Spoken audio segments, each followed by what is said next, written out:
Hello and welcome to Oweleke TV News. I am Messi Babajide. The news headlines. Federal government declares Thursday additional Eid-el-Fitr holiday. In business, federal government set to get $1 billion Afreximbank loan in May. And the foreign total solar eclipse hits Mexico, US, Canada. And in sports, Falcons stars Kanu and Jiwuaku confident ahead Paris 2024 Olympics qualifier second leg in Pretoria.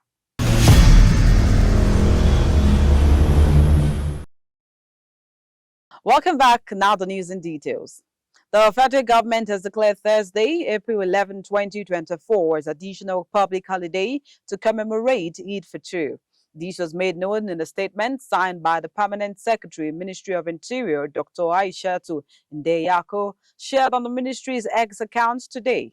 The Minister of Interior, Dr. Olubunmi Ojo, while congratulating the Muslim Ummah for a successful completion of a month of spiritual rejuvenation, reiterates President Bola Ahmed Tinubu's firm commitment to providing a safe and prosperous Nigeria for all to thrive.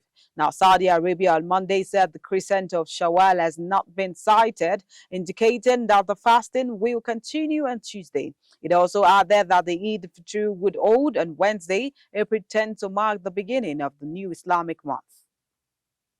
Moving on, the federal government has announced plans to engage no fewer than 10,000 youths and retirees in the planting of 6 million trees across the country to mitigate the negative effects of climate change.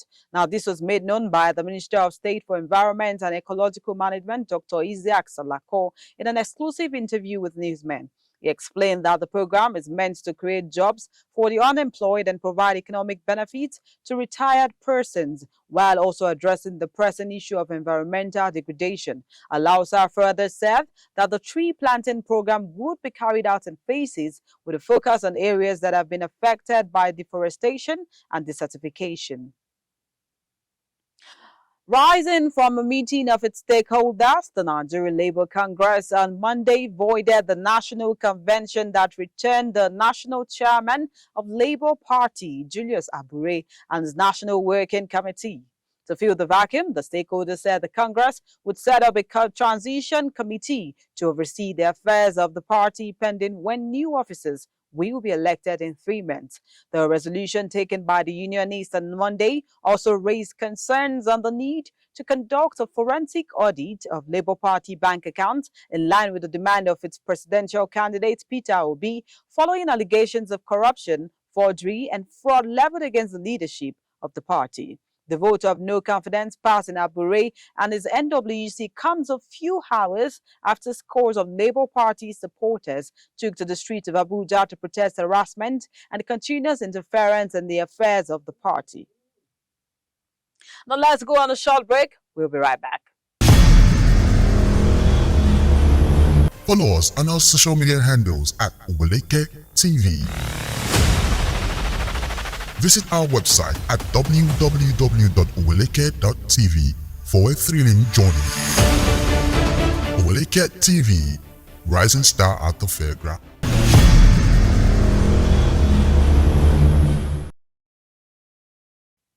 Welcome back. Now to business news. Nigeria is set to receive a $1.05 billion syndicated loan backed by oil from the African Import-Export Bank next month. The loan is part of a larger $3.3 billion repayment facility arranged by Afreximbank, with repayment terms tied to crude cargoes from the Nigerian National Petroleum Company Limited. Now, according to reports, Afreximbank's senior executive, Vice President for Finance, Administration and Banking, Dennis Denya, confirmed the verification of crude availability, paving the way for the final release of the balance within the month. The loan aims at reviving Nigeria's economy and enhancing the supply of hard currency in the country's foreign exchange market. A substantial portion of the 2/3 was already disbursed in January. This financial maneuver is designed to provide Nigeria with immediate funds based on future oil production, offering a lifeline of the country's struggling economy. Still in business, the House of Representatives will intervene in the recent increase in electricity tariffs by the Nigerian Electricity Regulatory Commission upon its resumption on April 23, 2024. Now, this is according to Deputy Speaker Benjamin Kalu speaking virtually on the special edition of Ben Kalu's mandate. The parliament would find a way to resolve the issue. Now, recall that the Nigerian Electricity Regulatory Commission on April 3rd an upward review of electricity tariff for consumers in Band A will enjoy 20 hours of daily power supply by 240% to 225 naira per kilowatt hour from 68 naira per kilowatt per hour. Now, the hike generated public outcry as many believed it would worsen the hardship in the country. Moving on, the Lagos State Special Offences Court in Ikeja on Monday sent back the immediate past governor of the Central Bank of Nigeria, that's Godwin Emefiele, to the custody of the Economic and Financial Crimes Commission, EFCC. Now, Justice Rahman Oshodi made the remand order shortly after the anti-graft agency arraigned Emefiele on 23 counts bordering on abuse of office, accepting gratifications, corrupt demand, receiving property fraudulently obtained, and conferring corrupt advantage. In the substance of the charges, the EFCC alleged that they abused his office while he was CBN governor through allocations of $4.5 billion and 2.8 billion naira. He was arraigned alongside Henry Isioma Omoile, whom the EFCC accused of accepting gifts from agents. The judge made remand orders while adjourning till Thursday, April 11, 2024, to hear their bail applications. Up next are stories on the foreign scene. After this break, just stay with us. Follow us on our social media handles at Oweleke TV. Visit our website at www.oweleketv for a thrilling journey. Oweleke TV, rising star at the fairground.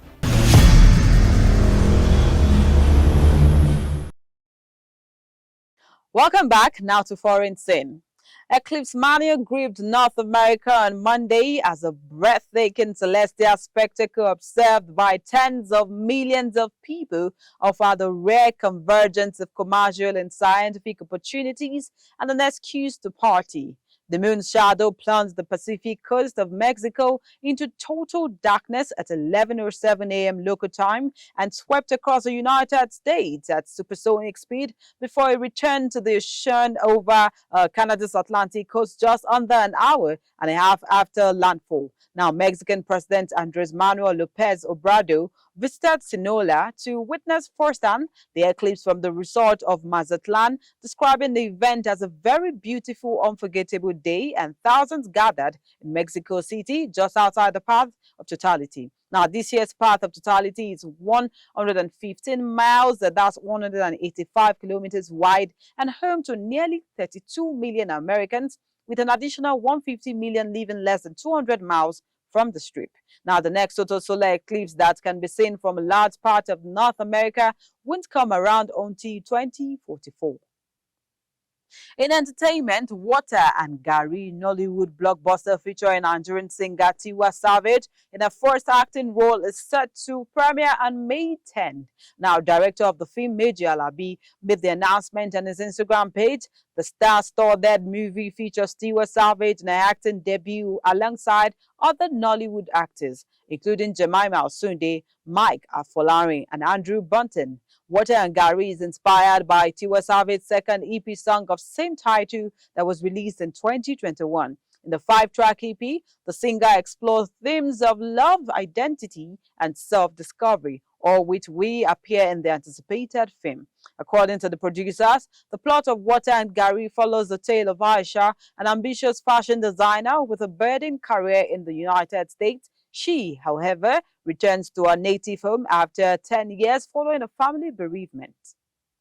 In sports, Super Falcons players Kanu and Jiwuaku says the team is in high spirits heading into today's Paris 2024 Olympics qualifier second leg in Pretoria, South Africa. Randy Waldrum's side head into the encounter with a slender 1-0 win courtesy of Rasheedat Ajibade's penalty goal in the first leg at the Moshood Abiola National University Stadium, in Abuja on Friday. Now, speaking with newsmen in anticipation of the mouth-watering clash, Kanu said the Falcons were prepared for the task. While Nigeria is looking to make a return to the Olympics after a 16-year absence, having last featured in the women's football event in the 2008 edition in Beijing, the South Africans are eager to put behind them the disappointment of missing out on the 2020 edition in Tokyo. And just before we go, here's a recap of the headlines. Federal government declares Thursday additional Eid-el-Fitr holiday. In business, federal government set to get $1 billion Afreximbank loan in May. And the foreigners in total solar eclipse hits Mexico, US, Canada. And in sports, Falcons stars Kanu Jiwuaku confident ahead Paris 2024 Olympics qualifier second leg in Pretoria. And that's all on the package and our bulletin. Kindly follow us on all the social media pages at Oweleketv and visit our website at www.oweleke.tv. I am Mercy Babajide. Many thanks for watching.